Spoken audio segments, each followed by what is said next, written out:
You'll never guess why I'm giving up my $120,000 Mercedes sports dream car that took me a long time to work for, but a lot less than most people to get. I was able to get this when I was in my 30s, guys. And when I came to America as a refugee, I thought that one day I'm going to have a SL Mercedes convertible two-seater sports car, and I worked for it. I could have got a lot sooner. I could have got a Ferrari. I could have got a Lambo. I didn't want any of that. My dream car was a Mercedes, black on black, and I worked extremely hard for it, guys, and I did get it. It's beautiful, exactly what I wanted. Now, what did I get traded that in? Not traded in. I still have it, but what did I let that go for? What am I driving now? Okay, this is what I'm driving, guys. I am driving a road bike, and I'm loving it. Okay, I'm loving it so much that I'm thinking about actually getting rid of my car. Um, I do have an electrical car as well, but just get rid of the Mercedes. Now, there's a couple of reasons why I want to get rid of the Mercedes. Is because I had a disease, right? My disease was that I thought that if I drive something like this and someone else had an inferior car, that somehow I was better than them. Okay, and I'm just trying to be honest with you. I'm not trying to sugarcoat it. I wasn't. I had a disease. I thought that if I have a better house, if I have a better gadget, and someone has an inferior, a lower gadget, then I'm better. I'm smarter. I'm more hardworking, or whatever the story is. Okay, the gods love me more because I'm getting more luckier, whatever whatever you want to call it. Okay, and I had that disease, and then I also had another disease of consumption. I didn't go out there and I buy all this junk stuff that many people do buy. I was still a minimalist all my life. I didn't even know what a minimalist was, but I really was. But I did buy stuff to make me feel good, okay? Because I had these two diseases that were eating my soul, that were eating me up internally, okay? And one of the diseases was that when I had shinier and bigger stuff than other people, it made me feel good, okay? But it was short term, which made me consume more, which is not. I would buy a nicer motorcycle than anyone else had, or have buy a nicer jet ski than anyone else has, or a nicer ATV, or etc. Okay. Now, it didn't matter if it's from consumption in my personal life all the way to my business life. What do I mean? If I had a business that made $100,000 a month, I wanted to have two locations. And when I had two locations, which really was a true story, then I wanted to have three locations, which is still I did that. And then I wanted to go into a whole different business, which I got into the real estate brokerage business. Then I wanted to go to a whole different business, which I got into the Mr. Investor rental properties, guys. Okay. So this may sound like a very familiar disease that you may have if you're able to put away your ego and be honest with yourself, but I'm not asking you to do that on this episode. I'm just telling you that you wouldn't believe what I give my $120,000 sports Mercedes for that I work um, a lifetime for, and I give it away for just a simple bicycle because I was aware that I had these diseases, and I realized that living simply is the best way to go. Now, that doesn't mean you can't be successful, but I don't need to be, for example, this car, one little tire right here, the front one, cost 480 bucks. Okay, the back one, 500. Okay, all right, just one tire. Okay, where this tire is 50 bucks together. Just give me an example. Or this compared to my electrical car, this tire is 480. On my electrical car, the tire for all four is no more than 250 bucks, if even that. I think 200. Okay. So that doesn't mean I can't afford it. It's just things. I'm making the vendors rich is what I call it. I'm making Mercedes rich. I'm making the service company rich. I'm making, okay. But besides the monetary thing, which is the most obvious, that was okay. That wasn't making me sad and depressed. What's making me sad and depressed was all the worries and stresses. I had all the stress and all these worries. Okay. I had the stress of like when I washed my car and I took it to a washer, man, are they gonna scratch my car up? I had the stress of when I took it for repairs, like maintenance at the Benz dealership. where they're going to scratch my car, who's going to drive it, and things of that nature. So I was always creating fake psychological stresses in my life because I own this bad boy, right? I mean, this was my dream car. I worked so hard for. I didn't want to have a scratch on it. I didn't want to people scratching it up, this and that. It doesn't matter if I had a Honda or whatever. What if I had worked hard for it? I wanted to make sure it was okay. And so what I'm saying is that by owning this, I was causing myself significant pain and suffering in my own mind because I have to park it really far. I got to make sure the guys that wash it don't mess it up. I got to make sure that the repair guys don't mess it up. Plus, I was paying significant amount of extra money from gas all the way to, a car make to tires. Okay, like more than most cars I ever owned in my life, and I've owned many different cars, guys. Okay, and the responsibility to wear, all that stuff. I thought, I mean, you know what, man, I really enjoy riding bikes. And I've been riding bikes for like a couple of years now. I rode it from Dallas to Austin, Texas. I rode it from Dallas to Paris, Texas. And I put a significant amount of hours on the bike, 16, 17 hours a day. Uh, and I really enjoyed how hard that work that was. I really enjoyed how simple work that was. I really enjoyed how my mind stopped thinking, and all I had to do was just pedal to the next metal. You know what I'm saying? That's it. That's all I had to worry about. Just next pedal, taking a break, eating some food. And I thought to myself that, hey, now that, I let go of everything I had, for you guys that don't know, I used to have three businesses, a moving company, a real estate brokerage, a rental property. I started with $100. Didn't borrow any money from credit cards, from banks, from friends, from family, nothing. I just started through my imagination, creativity. And that's what I show you at MrNoFluff.com how to do that. And that's why I do these videos for you. I was born to help you succeed. That's it. That's the purpose of my life, not to acquire accumulations. Okay, I'm done with that, dude. I'm done with accumulations. Okay, and not only am I done with accumulations, I'm living a simple life, guys. Like I showed you guys before, I got two shirts for winter, I got two shirts for summer, and I got two gym shirts. That's it, dude. And the same thing with pants. Okay, and then gym pants. That's it. You know, I'm simplifying my life. I'm riding my bicycle wherever I go, right? I'm also, not consuming so much. Like, I turned my cell phone off, dude. I don't even have a cell phone anymore, guys. I don't need to be paying $120 a month for the rest of my life to some company for them to get rich and provide me poor service. When I call them, I gotta be put on hold, all that stuff. I don't need to be dealing with that crap, dude.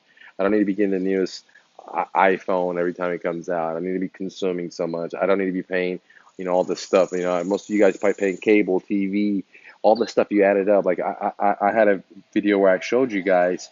I don't know if it's still there or not. If you just turn, let me show you this right here.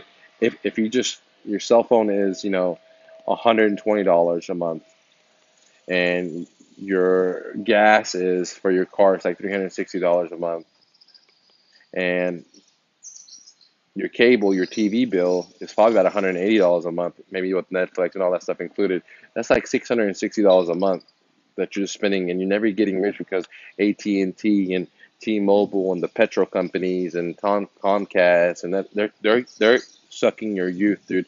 You know, sucking your youth. Okay, um, so that if you do that times 5 years, it was like almost $40,000. It's 39,600. Okay, now, I'm not trying to be cheap and try to screw myself, but I just don't need these enslavements where people call me and try to sell me stuff. I'm paying the bills, Big Brother tracking me, all that kind of crap, guys. It's like, why should I pay for that, right? And the gas, I'm polluting Mother Earth. We say that we're trying to save the planet. No, dude, that's just a good way making it package it up like we're powerful.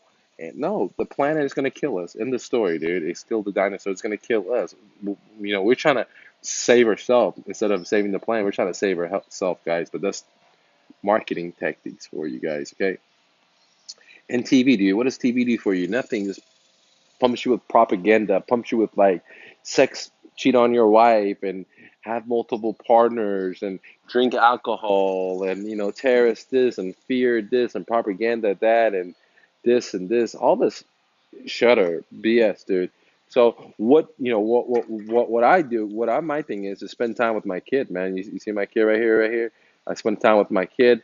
I'm working, 1 hour a day, guys, 1 hour a day. That's it, dude. If I feel like working, some days I don't even work. I go bicycling 10, 12, 15 hours. Just the other day, me and the family with the baby, we bicycled almost 37 miles, guys, in 4 hours, So instead of, now, if somebody would offer me, a badass car for free, my dream car, I don't have a dream car anymore. I don't have any material things that are my dreams. Somebody would offer me a badass car, I say no, thank you, because I don't want to pay the maintenance. I don't want to be having worried. I don't want to have this stuff, like I don't need that stuff.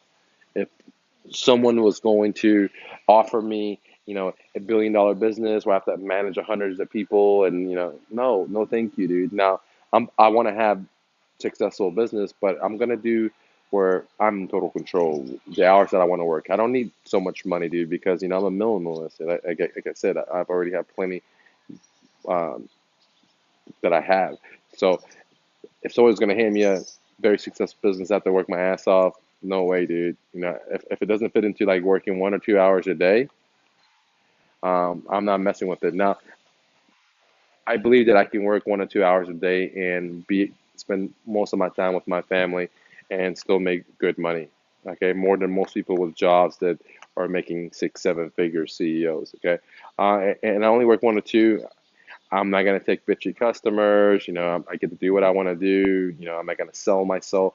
There's some channels you see that they grow so much because, um, that there's viewers you can buy, subscribers you can buy. You can, you know, do all these things, right? But I don't give a fuck. My goal is to change your life. If I can change your life, that's all I care about, dude. That's it. That's it. That's what I was born for. And uh, I'm I'm done with the material things. I'm done with the name brands. I'm done with uh, the propaganda, the media telling me if I buy this cologne, I'm gonna feel better, or this consumption. You see all these people on Facebook, YouTube, whatever, they're showing you like all these expensive homes and all these expensive cars. Well, guess what, guys? They're in debt up their ass, and they gotta sell you over and over and over. Where I don't give a fuck if you buy from me or not.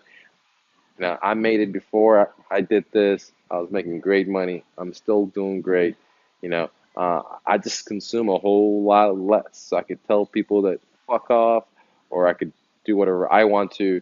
People approach me to, for me to solicit their companies. I didn't thought it was a great business, so I didn't take them on. So, what I'm saying is I get to do whatever the fuck I want to do. I work 1 to 2 hours a day, spend most of my time with my kid, and what is the purpose of having a nice car when you have all the stress of people hitting you, uh, things, the maintenance, depreciation, uh, scratches, insurance, all this stuff, dude, or having so much stuff where you have to have garage full of stuff, or some people are even more crazy. They have storage facilities where they pay for their stuff that they don't even fucking use, dude. Instead of selling it on Craigslist or Backpages to make some money, they are paying the storage facility. So this is the society we live in, and I have to admit I was fell for that trap. I'm so lucky that I was able to, by my 30s, to realize that hey, I got a sickness. I'm feeling bad, right? And like I'm on top of the world. I got three businesses. I got all these houses. I should be feeling like the best of my life. And yes, it's great, but at the same time, I'm not feeling like this is the purpose of life, just consumption and accumulation. And glad I took a change, and I couldn't take that change if I wasn't free. If I had bankers, if I had loans, or I had to pay people up, and it's like when you own your shit for free and clear, no one can tell you. If one day you decided, you know what, I'm gonna just close my business. I'm gonna go left. I've been going right for 15, 20 years now. I'm gonna go left. There's no one that's gonna say, hey, you have responsibility. You're totally free. That's what I teach at MrNoFluff.com is to be whatever you want to be and never be enslaved with people because life changes, and if you want to grow, you have to change and change. If you look at me from high school to now, I'm not the same person. If you look at me 5 years ago, I'm not the same person. Look at me 3 years ago, I'm not the same person. And I love change, even though it's painful, and I don't want to do it like no one wants to do it, right? No one wants to change besides a baby's diaper, right? But change is the most best thing. If you don't change, if you don't stress your body, your muscles don't grow. If you don't stress your body, if you don't challenge, if you don't change, your workout program, your body doesn't grow. And same thing with your mindset, same thing the way you think. You got to change it up, man. You got to figure out what the purpose of life is. If you've been working in a cubicle 20, 30 years and you're not happy with me, continue doing, what does it mean when you go to your deathbed, which is coming? We're all dying. I know in America we don't want to believe that we're dying, but we're all dying every day. When you get up, you better be like, God damn, I'm alive. Shit, thank you, God, and smile, and then look over, see whoever you love is alive too, and give a smile right there, because that's how serious it is, guys. Like, these material things don't mean nothing. Nothing, dude. You can have everything and then feel like shit, suicidal, want to kill yourself. And there's all kinds of people that have success. Like that comedian guy, I love what he says. He says he wishes that everyone would have success and fame so they could realize that, it's not what it's marketed to be. You know what I mean? It's not what it's marketed to be. And that's one of the greatest things I realized in the past 5 years, that, man, I was sold the story of like going to high school, going to college, and getting a good job. I was sold the story that, hey, man, if you have one business, you're going to do great. You can get two businesses, three businesses, multiple locations. If you make a million, you want to make two. If you make two, you want to make five, 5 to 10. Like, uh, but nobody said, hey, you gotta enjoy your life, to get up and thank a tree because your lungs are out there. That tree's giving you air. That tree's giving you shade. That tree's giving you timber for you to build your house and build your office. All this different aspect. The trees being used by construction companies to put heavy stuff on, and it's being a shield for the trailers when they put heavy stuff on. If you ever watch highways, it's big old heavy equipment, and it's sitting on a tree, uh, lumber. It's like, man, trees are so important for us. They house millions of creatures that we don't even understand. If not millions, guys, it's just, I don't know, hundreds. I don't know. That's how ignorant I am. And probably you are too about trees, because we learned about Columbus. We learned about the history. We didn't learn shit about trees. Very little, guys. You know what I mean? We don't really learn about what the purpose of life is. And I had to go that route and learn it. And that's why I let go of my Mercedes, guys. I'm actually going to probably sell it and just only have a bike and my EV car. I love having an EV car. I don't have to pay no more gas. And I don't care how stupid people say it is, or it's uncomfortable, or whatever they claim, short range. Shit, man, I haven't been to a pump for months and months, and I'm saving thousands of dollars, and I'm investing that money into like different things, from cryptos to other stuff. So I'm loving it, and I wanted to share this time with you guys that, hey, maybe emptying yourself, you may get more. Maybe by emptying yourself, you can see more. Maybe by emptying yourself, you can be you. Maybe, maybe, guys. Hustle and bustle.